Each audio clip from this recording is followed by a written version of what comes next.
வாழ்ந்திடுவோம், விவேகானந்தரை நினைந்திடுவோம், விவேக வழியினில் வாழ்ந்திடுவோம்.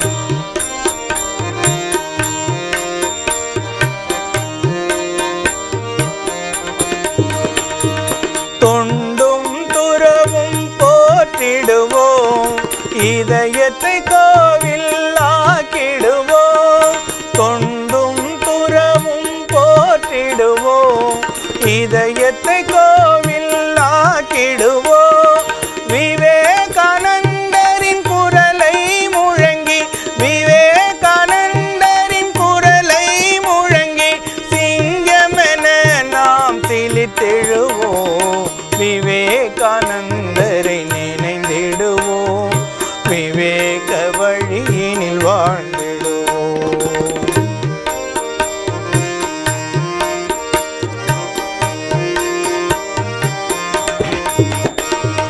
சுயநலம் களைந்தே வாழ்ந்திடுவோம், பொதுநலம் பேணி உழைத்திடுவோம். சுயநலம் களைந்தே வாழ்ந்திடுவோம், பொதுநலம் பேணி உழைத்திடுவோம். விவேகானந்தரின் கொடியை ஏந்தி, விவேகானந்தரின் கொடியை ஏந்தி, தியாகத்தின் உருவாய் விளங்கிடுவோம், விவேகானந்தரை நினைந்திடுவோம், விவேக வழியினில் வாழ்ந்திடுவோம்.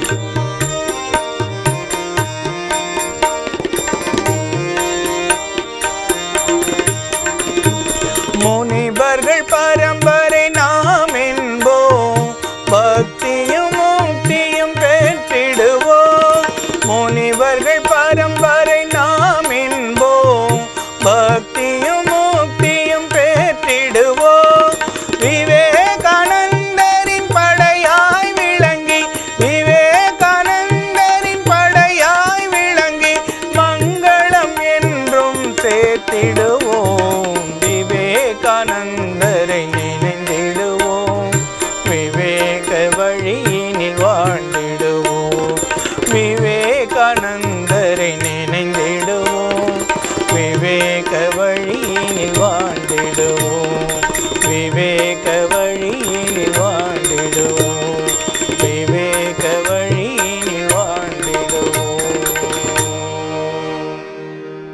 ஓம் ஸ்தாபகாய ச தர்மஸ்ய சர்வதர்மஸ்வரூபிணி அவதார வரிஷ்டாய ராமகிருஷ்ணாய தே நமः. जननीं शारदां देवीं रामकृष्णं जगद्गुरुं पादपद्मे तयोः श्रुत्वा प्रणमामि मुहुर्मुहुः.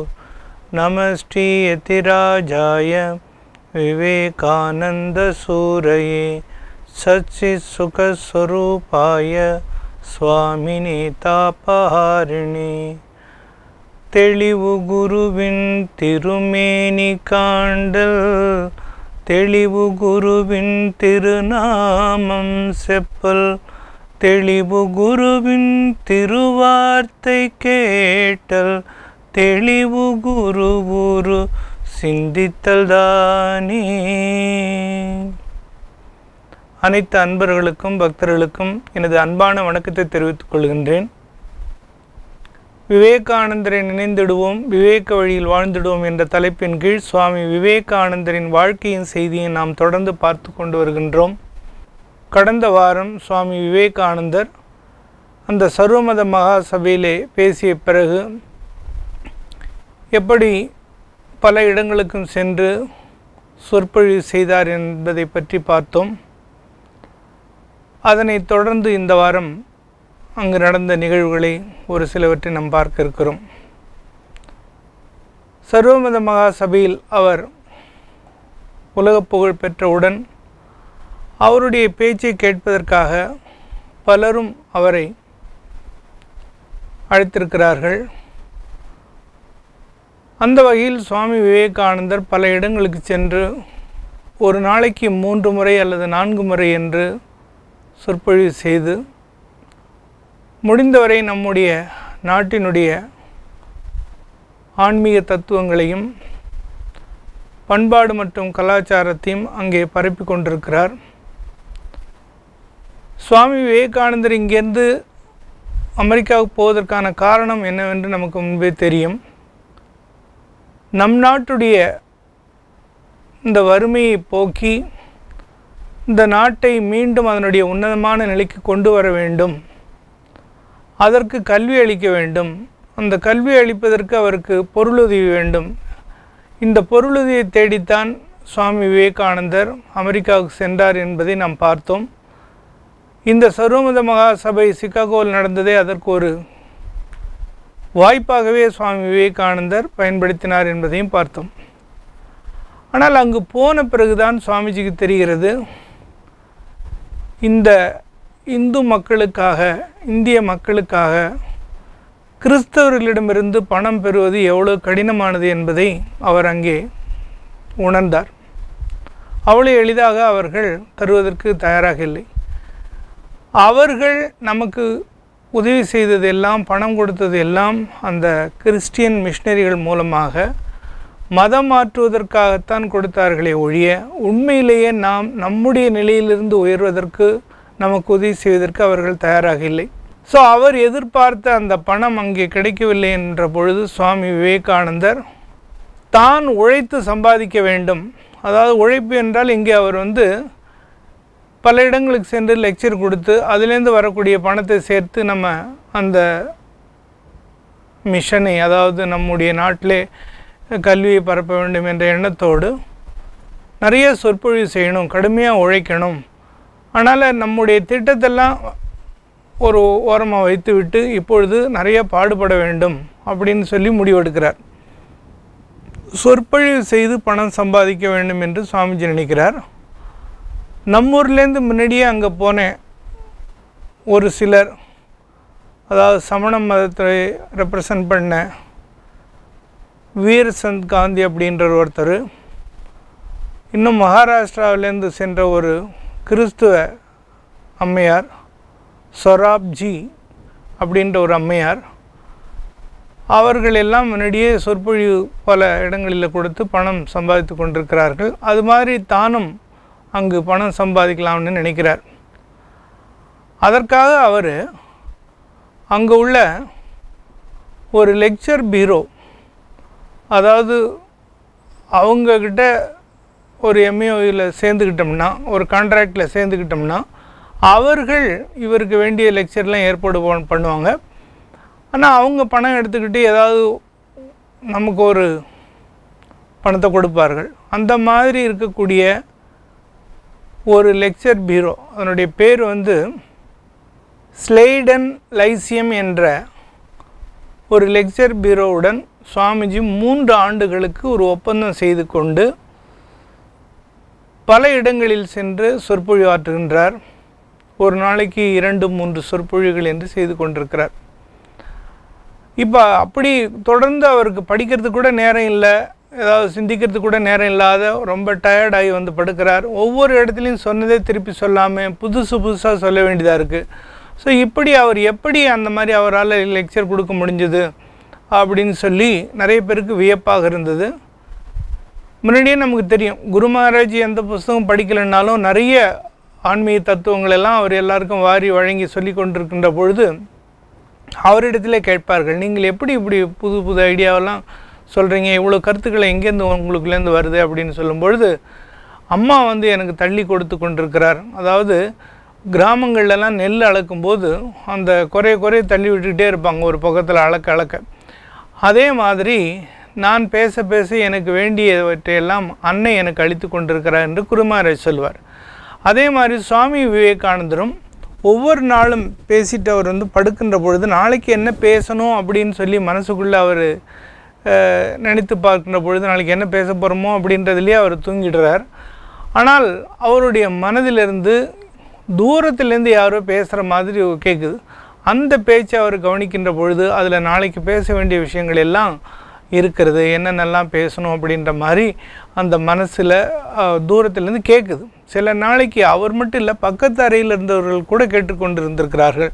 நீங்கள் யாரோடு பேசி கொண்டிருந்தீர்கள் என்று மற்றவர்கள் கேட்கின்ற அளவுக்கு இந்த சத்தம் கேட்டது. இதுக்கெல்லாம் சுவாமிஜிக்கிட்ட விளக்கம் கேட்கின்ற பொழுது சுவாமிஜி என்ன சொல்கிறார், அது ஒன்றும் இல்லை, இதெல்லாம் மனதோடைய ஆற்றல் தான் அப்படின்றார். அதாவது மனதுக்கிட்ட நாம் ஒரு பிரச்சனையை கொடுத்துட்டோம்னா, ஒரு ப்ராப்ளத்தை கொடுத்துட்டோம்னா அது அதை சால்வ் பண்ணும். அதில் நமக்கு அந்த அளவுக்கு அதில் ஈடுபாடும் ஒரு இன்ட்ரெஸ்ட்டும் ஆர்வமும் இருந்ததுன்னா அதுவே அதுக்கான சொல்யூஷனை கண்டுபிடிக்கும். இது எல்லாம் மன ஆற்றல் தான் அப்படின்றத சுவாமிஜி சொல்கிறார். இது குருதேவரே அவருக்கு வழங்கியிருந்தாலும் சுவாமிஜி அந்த மாதிரி எதையும் சொல்லாமல் இதெல்லாம் மனதுடைய ஆற்றல் அப்படின்னு சொல்கிறார். சுவாமிஜி அங்கே ஒரு பக்கத்துலேருந்து இன்னொரு பக்கம் அந்த மாதிரி ட்ராவல் பண்ணி நிறைய லெக்சர் கொடுத்துக்கிட்டு இருக்கிறார். ஆனாலும் அவருடைய தெய்வீக சக்தி நிறைய இடங்களில் வெளிப்பட்டுக்கிட்டு இருக்கு. அவர் சாதாரணமாகவே அடிக்கடி தியான நிலைக்கு போயிடுறார், சமாதி நிலைக்கு போயிடுறார். அந்த ட்ராம் காடியில் போகும்பொழுதெல்லாம் அவர் ஏதாவது ஒரு இடத்துல இறங்கணும் அப்படின்னு நினச்சார்னா அதை இறங்குறதுக்கு முன்னாடியே அவர் சமாதி நிலைக்கு ஒரு தியான நிலைக்கு போயிடுறதுனால அந்த அந்த ட்ராம் காடி நிறைய டைம் அந்த இடத்துல திருப்பி சுற்றிட்டு வருது. அப்புறம் கடைசியாக சுவாமிஜி எழுப்பி அவர் ரொம்ப நேரம் ட்ராவல் பண்ணாருன்றதுக்காக ஃபைன் கட்டிட்டு அவர் இறங்க வேண்டியதாக இருந்தது. அப்படி எல்லாம் ஒரு தெய்வீக நிலையில் இருந்திருக்கிறார்.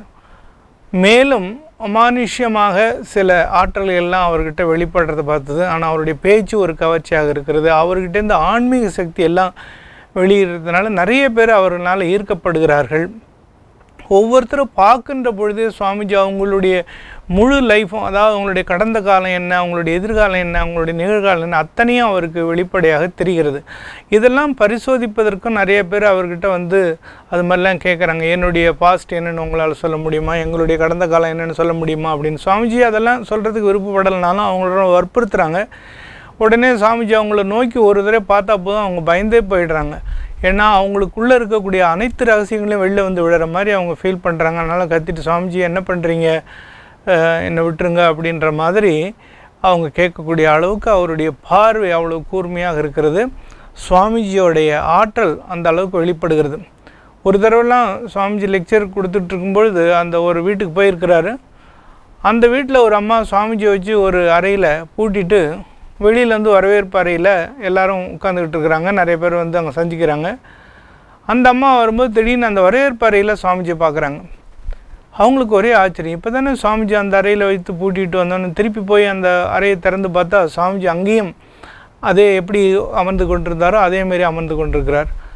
இந்த மாதிரி ஒரு சில விஷயங்கள் சுவாமிஜி அது வேணும்னு பண்ணாரா எப்படின்னு தெரியாது, அவரையும் மீறி சில அதிசயங்கள்லாம் நடந்திருக்கிறது. சுவாமிஜியோடைய இத்தகைய ஆற்றல் எல்லாம் ஒரு பக்கம் இருந்தாலும் அவர் அங்கே போனதே ஒன்று, மேலை நாட்டுக்கு நம்முடைய தத்துவத்தை, நம்முடைய ஆன்மீக செய்திகளை கொடுக்கணுன்றது ஒரு பக்கம். ரெண்டாவது பக்கம் தன்னுடைய நாட்டை உயர்த்தணும், உன்னத நிலைக்கு கொண்டுட்டு வரணும், அதுக்கு வேண்டிய பணம் சம்பாதிக்கணுன்றது ரெண்டாவது நோக்கம். இப்போது முதல் நோக்கத்தை செய்கிற அந்த நோக்கத்தோட ரெண்டாவது நோக்கமாக இந்த பணம் சம்பாதிக்கிறதுக்கு அவர் வழி இல்லாத இருந்தப்போ அவர் பல இந்த லெக்சர் பீரோ மூலமாக பல இடங்களுக்கு சென்று லெக்சர் கொடுக்குறார். ஆனால் மக்கள் எளிதாக ஏற்றுக்கொள்வதற்கு அங்கே தயாராக இல்லை பார்க்குறோம். இப்போ சிகாகோவில் தொடர்ந்து சொற்பொழிவு ஆற்றினார். அங்கே அவருக்கு ஒரு பாதுகாவலராக இருந்த குடும்பம் ஹேல் ஃபேமிலின்னு பார்த்தோம். அந்த ஹேல் ஃபேமிலியில் இருக்கக்கூடிய மிஸ்ஸஸ் ஹேல் அவருடைய அம்மாவாக பார்க்குறார். அவருடைய ஹஸ்பண்ட் கணவரை அப்பாவாக அழைக்கிறார். அவங்களுடைய 2 பெண்கள், அந்த பெண்களுடைய கசின் சிஸ்டர் 2 பேர், மொத்தம் 4 பேர் பெண்கள். அவங்களெல்லாம் சொந்த சகோதரிகளாக பார்க்குறார். அவங்களும் அப்படியே பார்க்குறாரு. இந்த மாதிரி அவருக்கு ஒரு பையன், அவரும் அந்த மாதிரி அவரை சகோதரராக நினைக்கிறாங்க. இது மாதிரி ஒரு ஃபேமிலி 2 ஃபேமிலியில் நிறைய இடத்துல சுவாமிஜி எங்கெல்லாம் போகிறாரோ அங்கே ஒரு குடும்பமாக சுவாமிஜி அவர்கள் மகனாக பார்க்குறார்கள். இவர் அவர்களை தாயாகவும் தந்தையாகவும் சகோதர சகோதரிகளும் பார்க்குறார். இப்படிப்பட்ட உறவு முறையெல்லாம் நம்ம நாட்டில் இருக்கிறது சகஜம்தான். ஆனால் அந்த அமெரிக்கா போன்ற நாட்டில் இதெல்லாம் ரொம்ப அதிசயம். ஆனால் சுவாமி விவேகானந்தரின் அந்த தூய்மையும் துறவும் அவர்களிடத்தில் அப்படி ஒரு பாச பிணைப்பை ஏற்படுத்தியது. அது அப்படியே கடைசி வரைக்கும் தூய்மையான ஒரு உறவாக சுவாமிஜி மெயின்டைன் பண்ணிகிட்ருக்கிறார். இப்போது விவேகானந்தர் அங்கே லெக்சர் கொடுத்தப்போ அந்த மக்கள் எளிதாக அவற்றையெல்லாம் ஏற்றுக்கொள்ளவில்லை என்று சொன்னேன். ஏன் அப்படின்னு சொன்னால், ஏற்கனவே நம் இந்திய நாட்டை பற்றி பலவிதமான ஒரு குறிப்புகளை அங்கே கொடுத்திருக்கிறார்கள். அதாவது பலவிதமாக நெகட்டிவாக ஒரு எதிர்மறையான கருத்துக்களை அங்கே விதைத்து வைத்திருக்கிறார்கள். அதாவது இந்தியா என்பது வறுமை, பசி, பஞ்சம், பட்டினி, அழுக்கு, அதுக்கப்புறம் மூடப்பழக்க வழக்கங்கள் நிறைந்தது.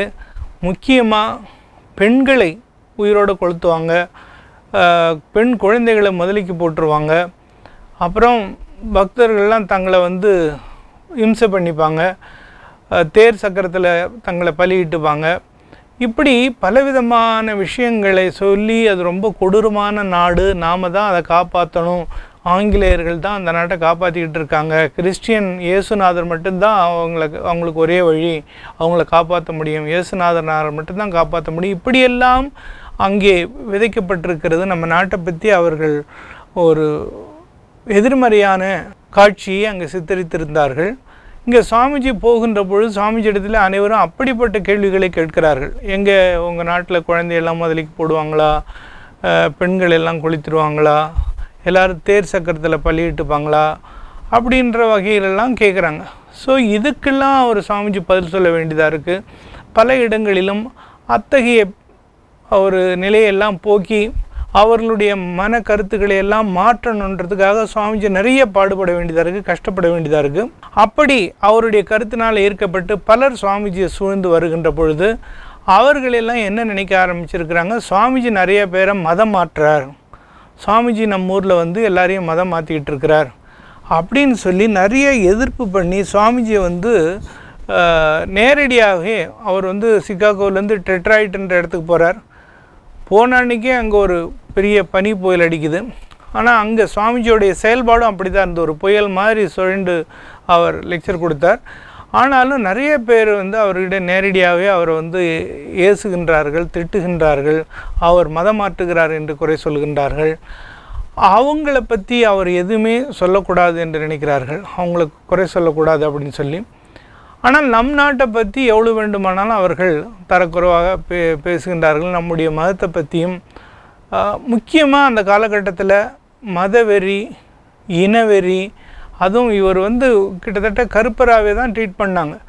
அதனால் எந்த வகையிலும் சுவாமி விவேகானந்தரை, அதாவது இந்தியர்களை பொறுத்தவரையில் அவங்க ஒரு பொருட்டாகவே மதிக்கிறதில்லை, நம்மளை ஒரு மனிதர்களாகவே மதிக்கிறதில்லை என்ற அளவுக்கு இருந்தாங்க.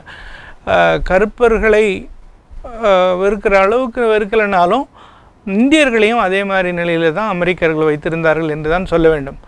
எனவே அவரை பற்றியான ஒரு எதிர்மறையான கருத்துக்களை எல்லாம் சுவாமிஜி இடத்துல யாரெல்லாம் நல்லா பழகுறாங்களோ அவங்கக்கிட்டேயே தவறாக சொல்லி அவரை வெறுக்க வைத்தார்கள். அவருடைய நடத்தையை பற்றி தவறாக சொல்லி அங்கங்கே கதை கட்டி விட்டார்கள். அப்புறம் சுவாமிஜியோடைய பர்சனல் அவர் ஒரு உண்மையானவர் கிடையாது, அவர் பொய்யா பண்ணுறார், அவர் இந்து மதத்தை ரெப்ரசன்ட் பண்ணல, அவர் வேறு ஏதோ சொல்லிக்கிட்டு இருக்கிறார், இது இந்த சனாதன தர்மத்தினுடைய கருத்து கிடையாது, பொதுவாக சனாதன தர்மத்தில் இருக்கிறவங்களாம் கடல் தாண்டி வரமாட்டாங்க, இவர் அப்படிப்பட்டவர், இவர் உண்மையான துறவி கிடையாது, துறவி மாதிரி நடிக்கிறாரு அப்படின்னு சொல்லி அந்த கிறிஸ்டின் மிஷினரிகள் மற்றும் ரமாபாய் அப்படின்ற ஒரு அம்மா இங்கேருந்து போய் கன்வெர்ட் ஆனவங்க, இன்னொருத்தவங்க சொராப்ஜின்றவங்க, அதாவது கிறிஸ்துவ கன்வெர்ட் ஆன ஒரு மராட்டி பெண், அதுக்கப்புறம் நகர்கர்ன்னு சொல்லி அவர் பாம்பேக்காரரு, அந்த மஜும்தார் இவர் ராமகிருஷ்ணே தரிசனம் பண்ணியிருக்கிறார், ராமகிருஷ்ணன் இருந்திருக்கிறார், பிரம்ம சமாஜை சேர்ந்தவர். இவங்க எல்லாருமே அதுக்கு உடந்தையாக இருக்கிறார்கள். அந்த கிருஷ்ண மிஷனோடு சேர்ந்துக்கிட்டு பொறாமையினால் சுவாமிஜியை பற்றி பலவிதமான தவறுகளை, கட்டுக்கதைகளை சொல்லி அவர் ஒரு உண்மையானவர் இல்லை, அவர் கேரக்டர் இல்லாதவர், அவர் ரெப்ரசன்ட் பண்ணுறது இந்து தர்மம் கிடையாது, சனாதன தர்மம் கிடையாது, அவருடைய நடத்தையும் சரியில்லை, அவருக்கு அங்கே ஊர்லலாம் எந்த மதிப்பும் கிடையாது, அவர் யாரையும் ரெப்ரசன்ட் பண்ணலை அப்படின்லாம் பொய்யான செய்திகளை பரப்பிவிட்டு அதெல்லாம் நிறைய நாளிதழ்கள்லாம் வந்துக்கிட்டு இருக்கு.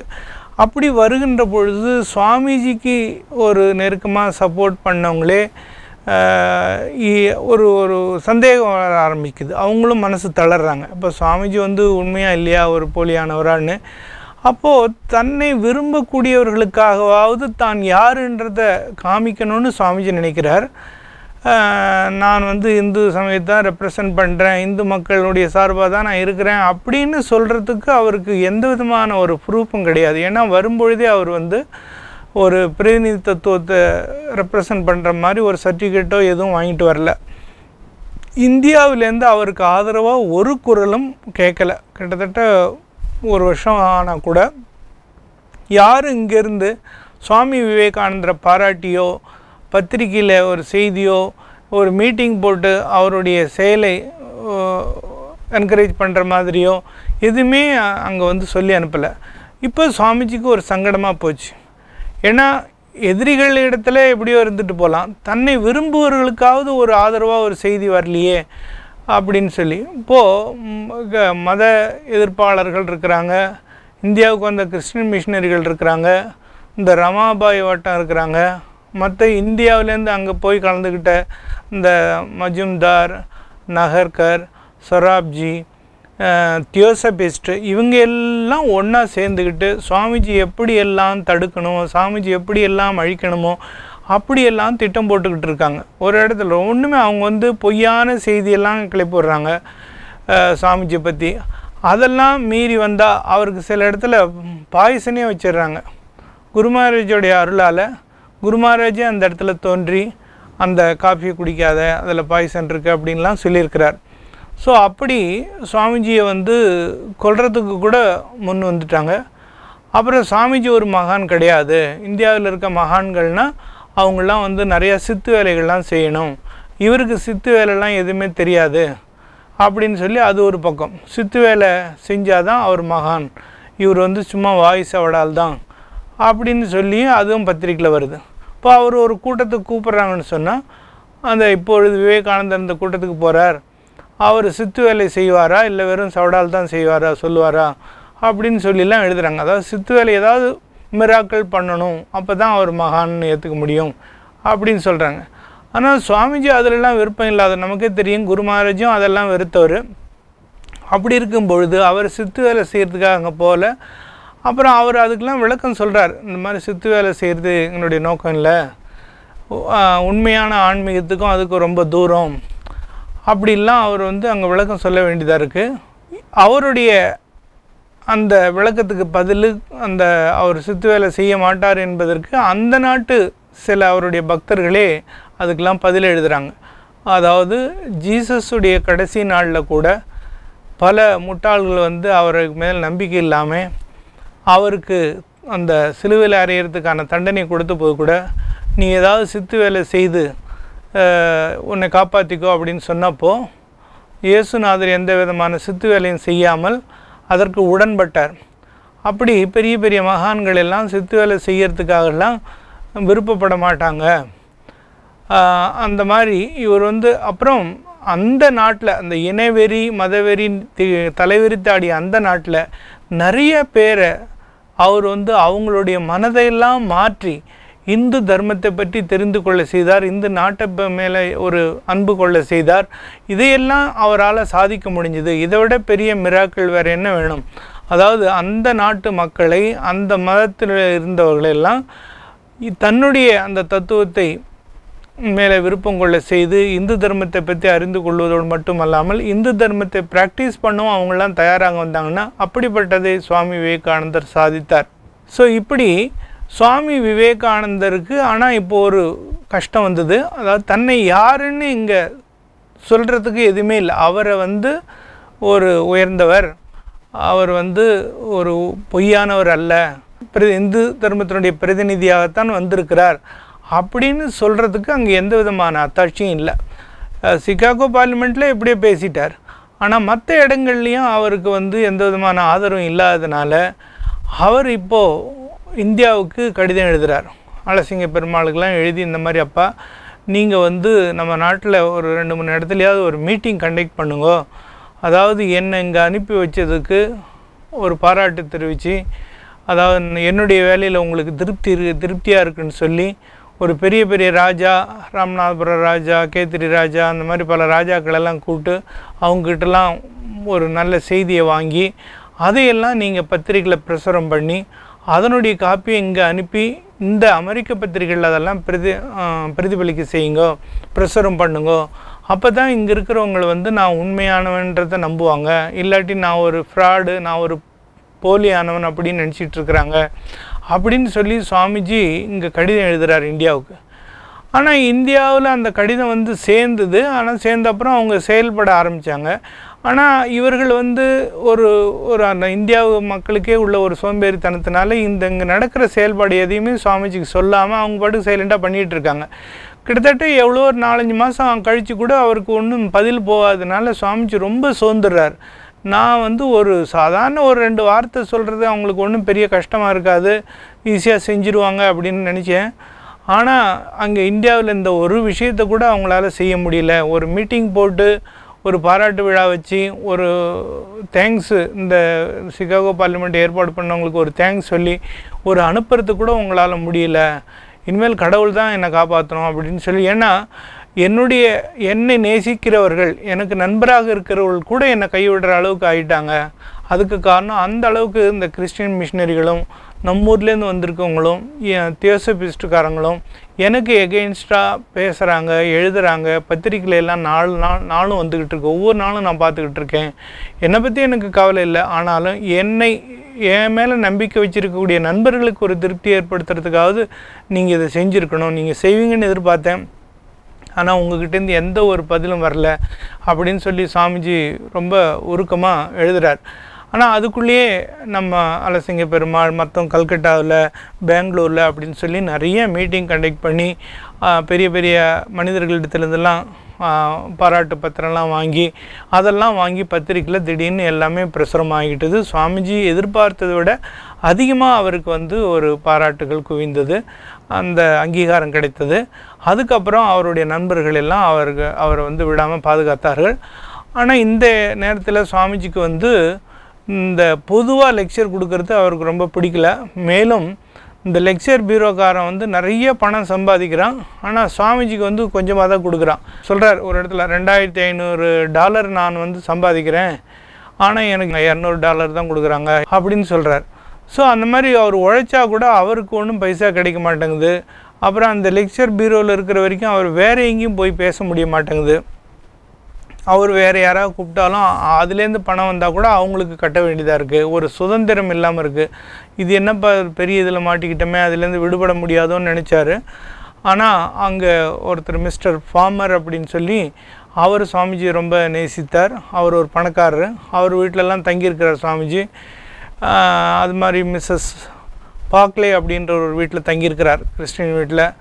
இவங்க வீட்டில் தங்கியிருக்கும் பொழுது நிறைய கிறிஸ்டியன் மிஷினரிகிட்டேருந்து எதிர்ப்பு வருது, அவங்கள அங்கே தங்க வைக்கக்கூடாதுன்னு சொல்லி.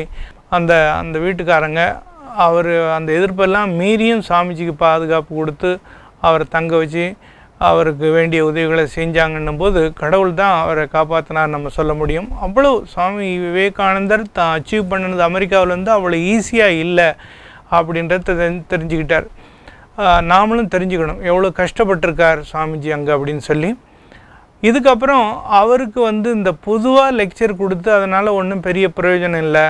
அது வந்து எனக்காக தான், நான் பணம் சம்பாதிக்கிறதுக்காக அந்த லெக்சர் கொடுத்த மாதிரி இருக்க ஒழிய அதனால் ஒரு உண்மையான மாற்றத்தை அவங்களிடத்துல என்னால் கொண்டுட்டு வர முடியல. அதனால் இப்படிப்பட்ட லெக்சர் எனக்கு கொடுக்கறதுக்கு விருப்பம் இல்லை அப்படின்னு சொன்னார். மேலும் அந்த லெக்சர் பீரோவிலேருந்து வெளியில் வந்துட்டார். எங்கேயாவது ஒரு குறிப்பிட்ட மக்களுக்கு ஒரு வகுப்பு மாதிரி எடுத்து அவங்களுடைய வாழ்க்கையில் ஒரு மாற்றத்தை கொண்டுட்டு வரணும், சேஞ்சஸ் கொண்டுட்டு வரணும், ஆன்மீகத்தில் அவங்கள உன்னத நிலைக்கு வர வைக்கணும் அப்படின்னு சொல்லி அதுக்காக வேண்டி சில வகுப்புகளை எடுக்கிறார். அங்கே டெட்ராய்ட்ன்ற இடத்துல போயிட்டு நிறையா கிளாஸ் எடுத்தார். ஒவ்வொரு நாளும் பல எதிர்ப்புகள் வந்தாலும் அதெல்லாம் சமாளித்து அவர் வந்து சொல்லிக்கிட்டு இருக்கிறார். முக்கியமாக கிறிஸ்டியன் மிஷினரிகள் நமக்கு வந்து எவ்வளோ கொடுமை செஞ்சிருக்கிறார்கள் அப்படின்றதெல்லாம் பற்றி சொல்லும் பொழுது அவங்களுக்கெல்லாம் ரொம்ப கோவம் வருது. முக்கியமாக அவர் என்ன சொல்கிறார், இதை பாருங்கள், உங்களை பற்றி ஒரு வார்த்தை சொன்னால் நீங்கள் ரொம்ப கோவப்படுறீங்க, உங்களை சொல்லக்கூடாதுன்னு நினைக்கிறீங்க. ஆனால் எங்கள் ஊரில் என்ன பண்ணுறீங்க, நீங்கள் கிறிஸ்டியன் மிஷினரில் இங்கேருந்து ட்ரெயின் பண்ணி அனுப்பி அவங்க ட்ரைனிங் கொடுத்து அவங்க எங்கள் ஊருக்கு வந்து எங்கள் சுவாமியை திட்டுறாங்க, எங்களுடைய கலாச்சாரத்தை திட்டுறாங்க, எங்களை வந்து ரொம்ப கேவலமாக நடத்துகிறாங்க, எங்களை மிதிக்கிறார்கள். ஆனால் இதையெல்லாம் நீங்கள் செய்யலாம், ஆனால் நாங்கள் உங்களை ஒரு வார்த்தை கூட சொல்லக்கூடாதுன்னு எதிர்பார்க்குறீங்க. உங்களுடைய மதத்தை விட எங்களுடைய மதம் பல மடங்கு உயர்ந்தது, மனித நேயத்திலே நாங்கள் மிகவும் உயர்ந்தவர்கள். அதனால தான் நீங்கள் வந்து எங்களை அவ்வளோ நிந்தனை பண்ண போது கூட எங்கள் மக்கள் அதெல்லாம் பொருட்படுத்தவில்லை. நீங்கள் வந்து எங்கள் கடவுளை வந்து எங்கள் கோயிலுக்கு முன்னாடியே இருந்துக்கிட்டு திட்டுறீங்களே, இதே நீங்கள் ஒரு இஸ்லாம் மதத்தை பற்றி அப்படி சொல்ல முடியுமா? அதே மாதிரி எங்களை வந்து நீங்கள் அவ்வளோ இளக்காரமாக சொல்கிறீங்க. ஆனால் உங்களுடைய மதத்தை தோன்றுவதற்கு உங்கள் நாடு தோன்றினதே இப்பொழுது தான், உங்கள் மதம் தோன்றினது இப்பொழுது தான். எங்களுதெல்லாம் உங்களை மாதிரி ஜீசஸ் மாதிரி பல்லாயிரக்கணக்கான ரிஷிகள் வாழ்ந்த நாடு எங்கள் நாடு. அதனால் எங்களுக்கு ஜீசஸ் ஏற்றுக்கிறதுக்கு எங்களுக்கு ஒன்றும் இதுவே கிடையாது, கஷ்டம் கிடையாது. ஏன்னா அவர் எங்கள் ரிஷி மாதிரி ஒரு ரிஷி தான். ஆனால் நீங்கள் யாருமே கிறிஸ்டியன் இல்லை அப்படின்றார் சுவாமிஜி. எப்படி இயேசுநாதருக்கு ஒரு தலையை வைக்கிறதுக்கு ஒரு இடம் இல்லை, அவர் சொல்லுவார் புறாக்களுக்கு கூண்டு இருக்கிறது, விலங்குகள் கூட ஒரு குகையில் தங்கிக்குதுங்க, ஆனால் மனுஷன் தலை சாய்க்கிறதுக்கு ஒரு இடம் இல்லை அப்படின்னு சொன்னார். அவர் வந்து எளிமையாக இருந்தார், தூய்மையாக இருந்தார், ஆன்மீகத்தில் உயர்ந்திருந்தார்.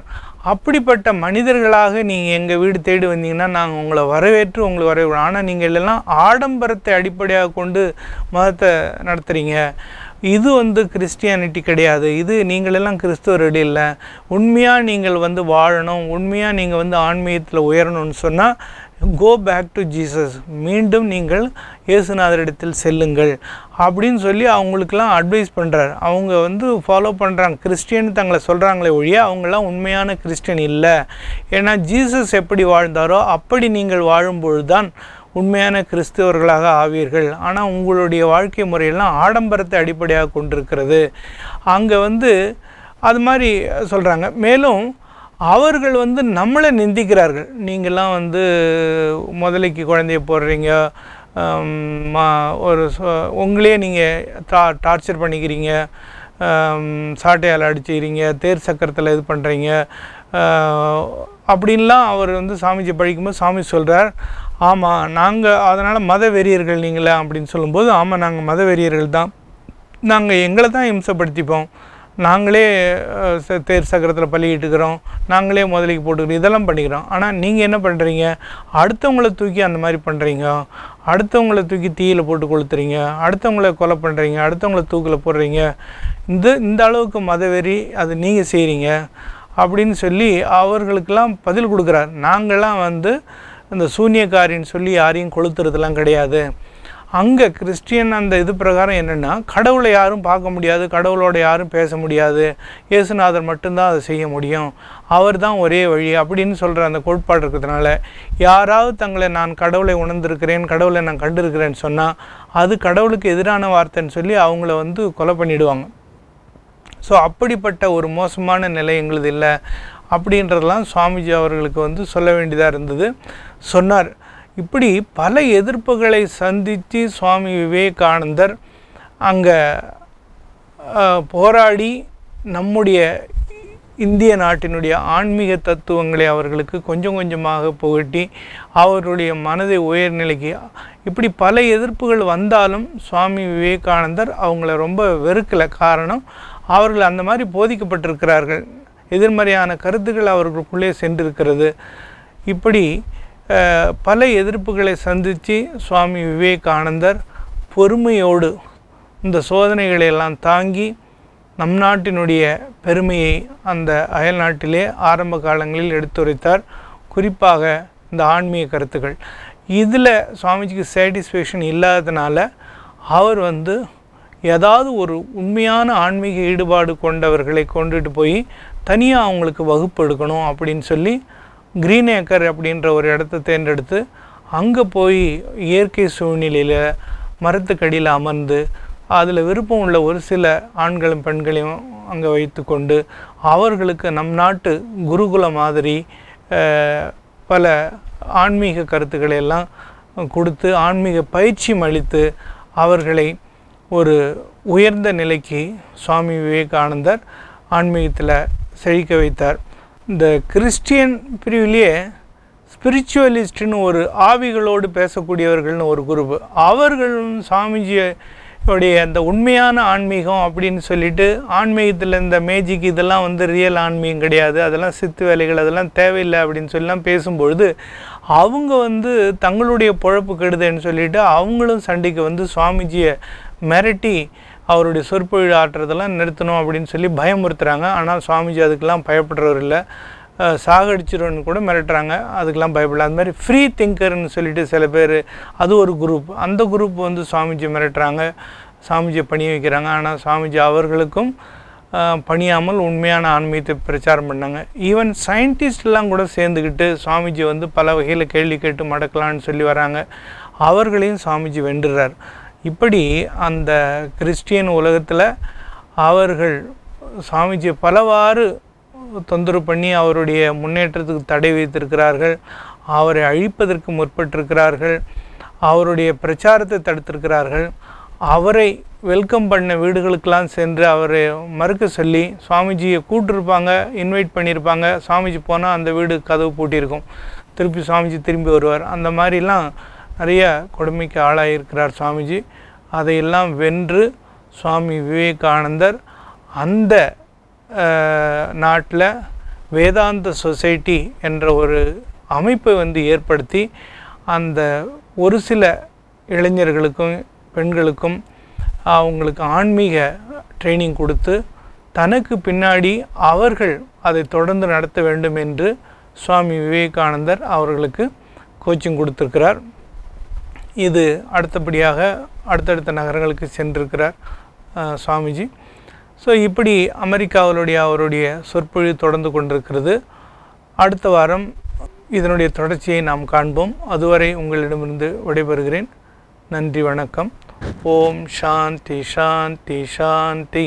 ஹரி ஓம் தத்சத். ஸ்ரீராம கிருஷ்ணார்ப்பணமஸ்து.